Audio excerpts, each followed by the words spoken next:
Hello everyone, Mocha Bear here. Welcome back to Mocha Bear's Hobby Den. Today we will be continuing the 5e playable races of D&D. Shall we get started?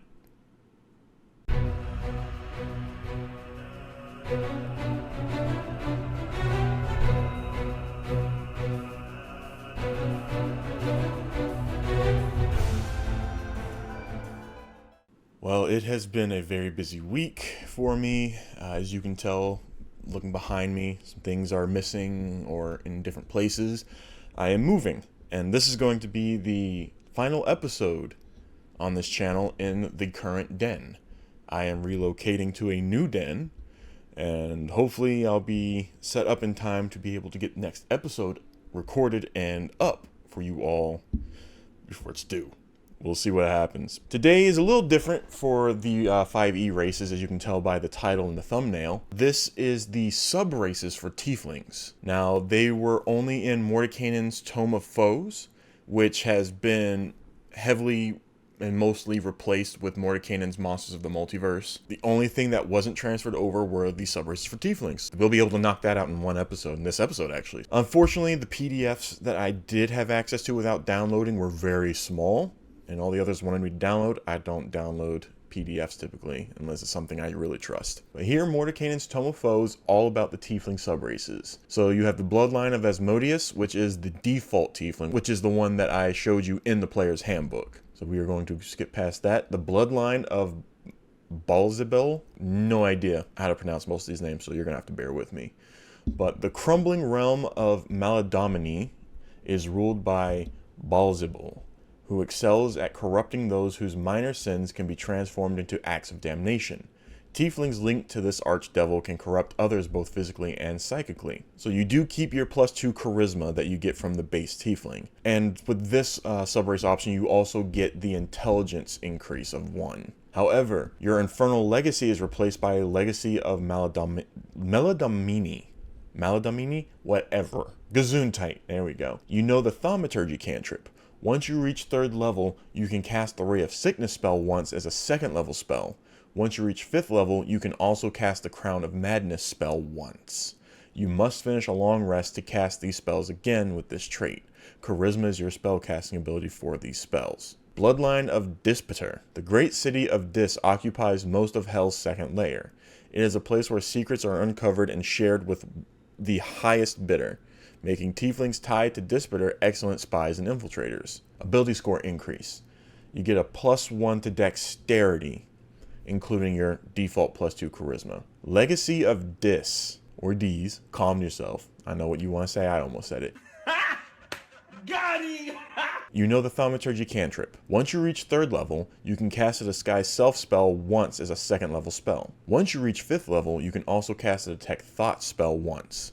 You must finish a long rest to cast these spells again with this trait. Charisma is your spellcasting ability with these spells. Bloodline of Fierna. A master manipulator, Fierna grants Tieflings tied to her forceful personalities. Ability score increase. Your wisdom score increases by 1. Legacy of Phlegethos. You know the Friend's cantrip. Once you reach 3rd level, you can cast the Charm Person spell once as a 2nd level spell. Once you reach 5th level, you can also cast a Suggestion spell once.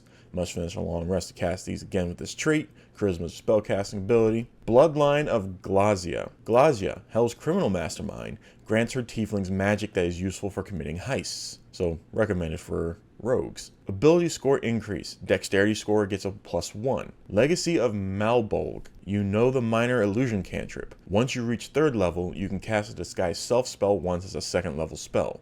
Once you reach 5th level, you can also cast the invisibility spell once as a 2nd level spell. You must finish a long rest to do it again with the trait, charisma spellcasting ability. Blood of Levistus. Frozen Stygia is ruled by Levistus, an archdevil known for offering bargains to those who face an inescapable doom. Ability score increase. Your constitution score increases by 1. Legacy of Stygia. You know the Ray of Frost cantrip.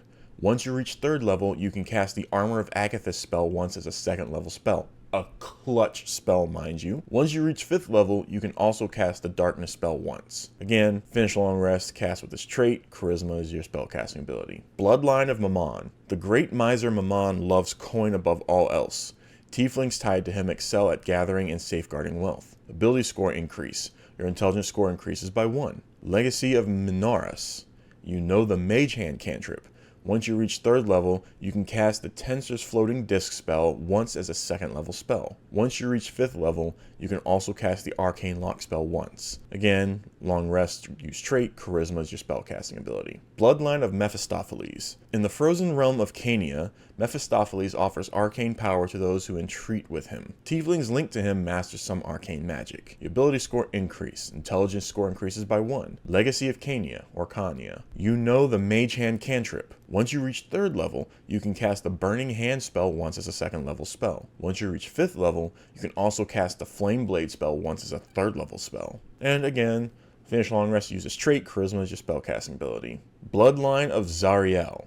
Tieflings with a blood tied to Zariel are stronger than the typical Tiefling and receive magical abilities that aid them in battle. Ability score increase. Your strength score increases by 1. Legacy of Avernus. You know the Thaumaturgy cantrip. Once you reach 3rd level, you can cast the Searing Smite spell once as a 2nd level spell. Once you reach 5th level, you can also cast the Branding Smite spell once as a 3rd level spell. Again, long rest to cast a trait, charisma is your spellcasting ability. And then lastly, Variant Tiefling. This is always a fun one. Variant Tieflings gain additional options which either replace Infernal Legacy or change the way Infernal Legacy works. First, we have Devil's Tongue.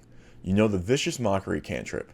When you reach 3rd level, you can cast the Charm Person spell as a 2nd level spell once with this trait. Once you reach 5th level, you can cast the Enthrall spell once with this trait. Must finish a long rest, charisma is spellcasting. This trait replaces the Infernal Legacy trait. Hellfire. Once you reach 3rd level, you can cast the Burning Hand spell once per day as a 2nd level spell.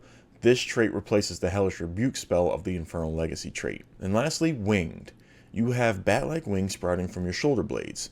You have a flying speed of 30 feet while you aren't wearing heavy armor. This trait replaces the Infernal Legacy trait. So it does get rid of your magic stuff, but you get to fly, so that's really cool. So that is all of the Tiefling subraces from Wizards of the Coast, the official subraces. There are plenty of homebrew ones out there. There's one of the forest, a woods Tiefling, which instead of resistance to fire, you get resistance to poison, which was really cool. Tieflings are very fun. They are one of the popular races to use for beginners in D&D.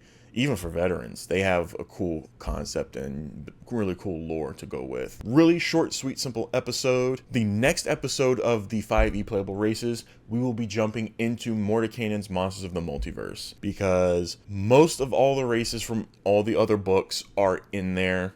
There are a few that are in some other books or some that weren't transferred over, like some of the Ravnica races. I will go over those after we do that book. So look forward to that. Hopefully that will be coming up next week. We will see what happens. Fingers crossed this move works out and I'm able to get set up in time and have everything done. Please, if you enjoyed this episode, especially with how short, sweet, and simple it was, give this video a like, hit that like button. Hit the subscribe button if you haven't subscribed to the channel already, please. Hit that bell icon and set notifications to all get notified when I upload videos, when I do my Kickstarter promo videos, because there's like 2 to 3 projects that are coming out soon that I am definitely going to be promoting. And then I'm also going to be trying to do live streams. We'll see. Maybe I'll do a live stream build and paint, or just a paint video for Warhammer or D&D. We'll see. Also, please comment down below if you enjoyed this episode. If you didn't, if you've tried any of these subrace options, the variant option for your Tieflings, or if any of your players have, I want to hear some cool, interesting stories or some funny things that happened.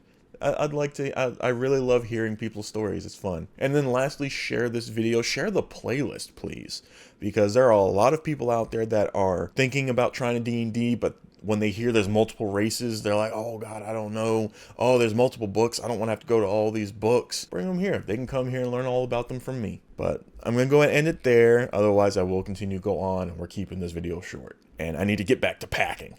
So please, as always, take care of yourselves. And until next time, hobby on.